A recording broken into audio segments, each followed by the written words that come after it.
Welcome to my channel सोमीस world. So in previous video मैंने बोला कि अनहेल्दी साइंस और red flags of marriage. So वही बोल के बात ख़त्म कर दिया था मैंने। कुछ पॉइंट्स मैंने बोला था और लास्ट में बोला था कि सीक सपोर्ट इफ़ नीडेड। पहले तो बात करो, फिर हील करो, फिर सपोर्ट सीख करो। एकदम मतलब नहीं हो रहा है तो किसी थेरेपिस्ट मतलब किसी से जिस पे आपको भरोसा है उससे सपोर्ट लो। यही था मेरा previous video. So this video's topic is how to rebuild a marriage that's emotionally drifting. मतलब पहले वीडियो के जो साइंस है वैसा कुछ हो रहा है तो उसके बाद कैसे मैरिज को रिबिल्ड करना है, how to rebuild a marriage that's emotionally drifting. तो आपको भी मालूम है कि बात करना है दोनों को। जो पहले वीडियो में टॉपिक था, प्रॉब्लम्स था, उसको सॉल्व करने के लिए दोनों को बात करना पड़ेगा। दोनों बात नहीं करेंगे तो कुछ नहीं होगा। तो दोनों बात करना बहुत ज़रूरी है, दैट इज़ आपको भी मालूम है। और दोनों अच्छे से बात करके मतलब शायद बड़े बड़े जो थेरेपिस्ट है बहुत सारे पैसे लेते हैं वो शायद ये नहीं बोलेंगे कि अगर दोनों अच्छे से बात करें एकदम अच्छे से ओपनली, मतलब सिर्फ दोनों बैठ के और एक दूसरे के बात सुने और मने, मतलब मानना पड़ेगा कि हाँ जो दूसरा कह रहा है ये मेरी गलती है, हाँ शायद मैंने ये गलती की है। तो एक दूसरे के बात सुने, समझे, मान ले और फिर उस पर काम करे, चेंज लाने की कोशिश करे। तो कोई भी थेरेपिस्ट की ज़रूरत नहीं है, कुछ भी पैसा उसमें देने की एक्चुअली ज़रूरत फिर नहीं होगा। बट अगर ये नहीं हो रहा है तो उसके लिए कुछ अलग तरीका, कुछ ऑप्शन सही होंगे कि ये करना, ये करना, ये करना। उसके लिए ये वीडियो कि how to rebuild a marriage that's emotionally drifting. For couples who feel emotionally disconnected, how to start healing, reconnecting and realigning. How to start healing, reconnecting and realigning. So let's start this topic.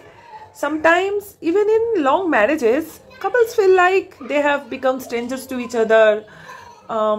Like third person जो होता है ना एक, उसके लिए जो feel होता है तो वही फील होता है एक दूसरे के लिए भी। स्ट्रेंजर जैसा फीलिंग, थर्ड पर्सन जैसा feeling. Not because of one big fight, that is not because of one big fight. एक बहुत बड़ी लड़ाई हुई उसके बाद ही ऐसा हो गया, ऐसा नहीं होता। एक बड़े लड़ाई होता है वो सॉल्व भी होता है। एक बड़े लड़ाई हुई तो इंटरनली बहुत कुछ प्रॉब्लम होता है, that is but because of small emotional distances that kept growing. वही मैं बोल रही थी कि ऐसा नहीं कि बहुत बड़े कुछ लड़ाई हुआ इसलिए ऐसा हो रहा है कि स्ट्रेंज जैसा फीलिंग हो रहा है, थर्ड पर्सन जैसा फील हो रहा है एक दूसरे के साथ। इतने साल शादी के बाद भी ऐसा फील अचानक कैसे आ गया धीरे धीरे। पहले तो एक दूसरे को बहुत क्लोज और अपनापन फील होता था, अब क्यों नहीं होता? ऐसा भी होता कभी कभी। तो ये एक्चुअली होता है कि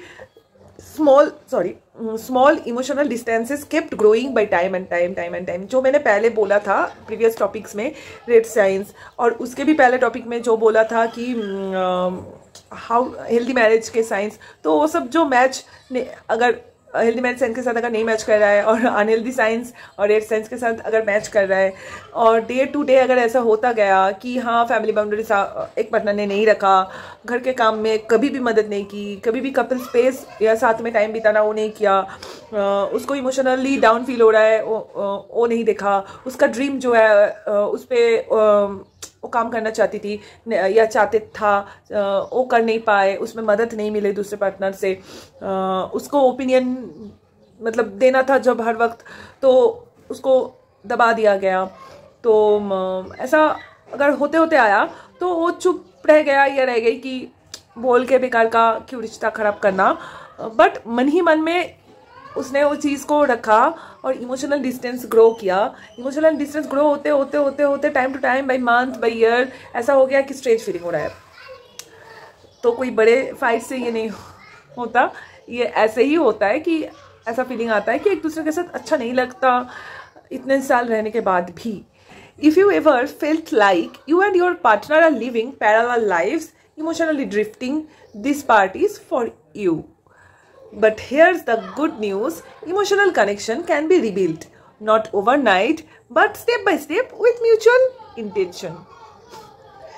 छोटे छोटे स्टेप लेना पड़ता है ना लाइफ में। मतलब तुम्हें कोई गोल है, कोई जॉब चाहिए, किसी को IAS IPS बनना है, किसी को बिजनेस करना है ग्रो, किसी को कॉर्पोरेट में जॉब चाहिए, कोई भी, किसी को बॉडी बनाना है जिम में, किसी को एक्सरसाइज करना है, कुछ भी गेम सीखना है, तो उसके लिए भी छोटे छोटे स्टेप होता है डे बाई डे। ऐसा नहीं कि एक दिन में बहुत कुछ सीख लिया, एक दिन में बहुत कुछ ग्रो करके बिजनेस हो गया सक्सेसफुल, नहीं होता। तो रिलेशनशिप के लिए भी ये जब ये डाउनफॉल हुआ था, इमोशनल डिस्टेंस हुआ था, ये भी छोटे छोटे स्टेप में ही हुआ था। अब अगर इसको अपलिफ्ट करना होगा तो भी छोटे छोटे स्टेप्स ही चाहिए होंगे। एंड म्यूचुअल इंटेंशन, जो मैंने पहले भी बोला, दोनों मिलके, मतलब जब पहले हो रहा है इमोशनल ये चीज़ तो तभी अगर बैठ के बात कर लो तो हो जाता है, नहीं तो बहुत सालों बाद अगर जब फील हो रहा है कि हम लोग बहुत एक दूसरे से मेंटली ड्रिफ्ट हो गए, तब भी दोनों मिलके बात करें। मतलब म्यूचुअल इंटेंशन तो बहुत ज़रूरी है, नहीं तो कुछ नहीं हो सकता। क्योंकि किसी एक को चाहिए होगा ठीक करना, दूसरे को लगेगा कि ठीक करने के लिए क्या है, सब कुछ ठीक ही है, मुझे कुछ ठीक नहीं करना, मुझसे कुछ गलती नहीं हुआ या हुई, तो उसमें काम कैसे करेंगे। एक इंसान रिलेशनशिप में दो रहते हैं तो दोनों को चाहिए, मतलब दोनों का काम करना ज़रूरी है साथ में, then only it can be rebuilt.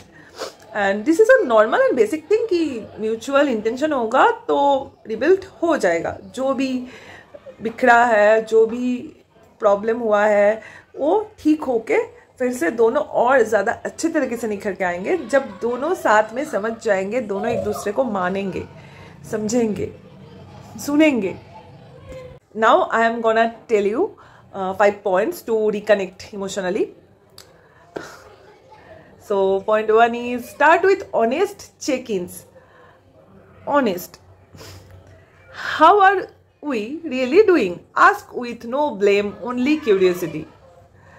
Actually blame game ना छोड़ना पड़ता है। ये रिलेशनशिप मतलब वो बोलता है ना कि बॉडी अलग है बट सोल एक है, तो वैसा कुछ ये ब्लेम गेम मतलब तुमने ये किया, पहले ही ऐसे स्टार्ट नहीं करने से प्रॉब्लम होगा। पहले नॉर्मल स्टार्ट करो बात। मतलब प्रॉब्लम हो रहा है, इमोशनली ड्रिफ्ट हो गए स्ट्रेंज एक दूसरे से, मतलब अर्ली मैरिज में हो या लेट मैरिजेस में हो या मिडिल मैरिजेस में हो या बहुत सालों से प्रॉब्लम चल रहा हो या रिसेंट प्रॉब्लम है, पहला स्टॉप यही है कि कोई भी एक ऐसा मत सोचो कि मैं क्यों पहल करूं, उसको ही पहल करना चाहिए, ऐसा मत सोचो। जिसको फील हो रहा है, अगर तुम्हें फील हो रहा है तो तुम ही पहल करो, उसके लिए इंतजार मत करो। तुम जाके बात करो कि how are we really doing, हम दोनों का रिश्ता कैसा चल रहा है। एक नॉर्मल सा सवाल, ऐसा नहीं कि तुम कुछ कर रहे हो, तुमसे नहीं हो रहा है ये रिश्ता चलाना, तुम कैसे चला रहे हो, ऐसा नहीं। नॉर्मली बात करो, टॉपिक स्टार्ट करना ज़रूरी है। ऑनेस्टली, मतलब ऑनेस्ट इंटेंशन के साथ स्टार्ट करोगे, फिर डिस्कस होगा, फिर चेंज आएगा। तो that is the first point. No, actually that is the first step, point also, but that is the first step बोले तो ज़्यादा अप्रोप्रिएट हो रहा है। तो second step is next steps. Please stay tuned till next week. तो next part of this video मैं next week में पोस्ट करूंगी, उसमें पूरा होगा ये वीडियो। टिल देन प्लीज थोड़ा सा इंतजार कर लेना। Okay, so bye for today. Marriage is not just about surviving, it's about feeling alive together. Even if the spark is dim, it can be reignited gently, intentionally, with love. Subscribe on my channel Somi's World for more real talk about marriage, relationships, about problems of marriages, about healthy boundaries, about healthy marriage, about couple goals, about how to heal yourself and your partner both, and lovey-dovey marriage. Subscribe my channel. Thanks for being here. See you in next video. Till then, be happy, keep others happy, keep your marriage healthy, work on your marriage beside your work, job, business, beside job and business, keep working on your marriage also. And be happy. Okay, bye.